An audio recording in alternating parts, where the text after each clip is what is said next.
without leaves or fruit. One night the young tree saw the brilliant stars and was very unhappy. He wished he could have those sparkling stars on his branches, so it would be beautiful too. But the next morning, God noticed that the tree was really unhappy. He said to him, "Let me make something for you. I will dress you up in a beautiful mantle of green so that you will be beautiful to behold. Then you won't be so unhappy." But the tree was not content with God's plan. It did not want a mantle of green. "I want stars," he said. The next morning the tree saw that God had not given him stars, but green leaves, and the tree frowned and was very unhappy. Once again the tree said to God, "I want stars." But instead, God gave him beautiful red fruit. The tree was even more unhappy. So the wind saw how unhappy that apple tree was, and the wind became unhappy too. The wind blew really hard and tried to set the apple tree free from the leaves and the fruit, but he failed, no matter how hard he blew. But some of the leaves and the fruit fell to the ground. Then one piece of the fruit broke into two pieces, right down the middle.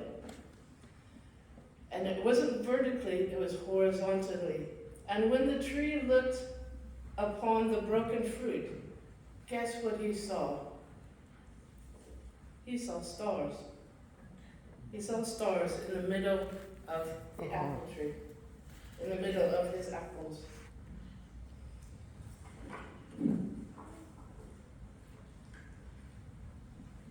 So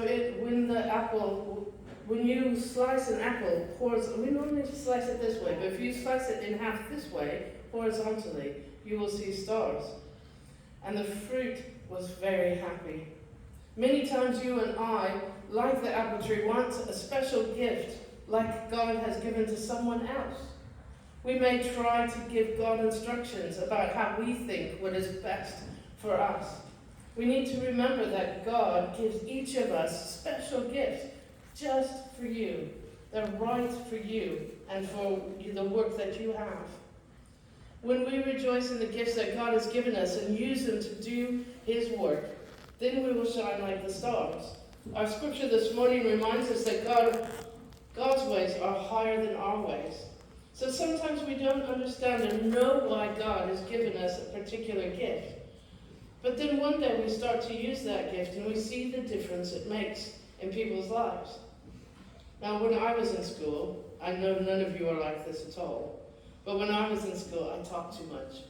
I was a really big talker. I got in trouble all the time for talking. I was really good at school, had good grades, but I talked. And I kept getting sent out of the class for talking. And eventually I realized that I should probably stop talking. But when I look back now at my life, talking is a real essential part of what I do. I talk all the time. I talk to different people. I care for different people in different circumstances. So what was annoying to the teachers back then actually became the gift that God gave me. And He helped me to use that as I grew older. And Scripture tells us that God of the universe keeps everything in balance. As the rain and the snow come down from heaven and do not return without watering the earth and making it bud and flourish, so it yields seed for the sower and bread for the eater. God cares so much about the trees and the food and the balance of our universe. How much more do you think He cares about you? Our scripture also says that my word that goes out